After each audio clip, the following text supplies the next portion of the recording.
Ако веќе се дрзнале одново да ветуваат, тоаш да ги подсетиме за нивните досегашни ветувања, за да можат и нив повторно да ги метнат во нивната програма. Изградба на пречистителна станица за отпадни води, која ветија во 2009 година.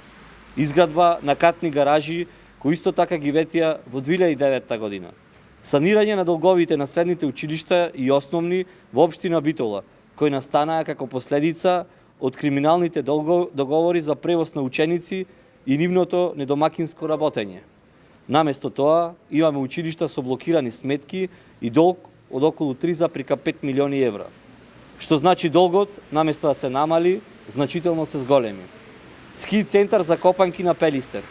Од овој проект до ден денес нема ништо. Хотелски комплекс Нижополе, кој е ветен пред 3 години. Уште едно празно ветување. Реконструкција и трансформација на домот на Арама, попознат како офицерски. Наместо тоа, сака да го продадат под сомнителни околности. После бурните реакции на јавноста, продажбата беше откажана, а Груевски вети 2 милиони евра за негова реконструкција. Денес домот е руиниран, стариот кристален лустер искршен и нормално ни трага ни глас од најавените 2 милиони евра.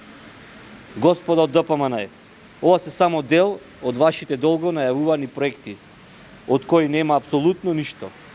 Наместо да продолжите со своите лаги, најмалку што можете е да се извините пред битолчани за пуштошот кој го направивте.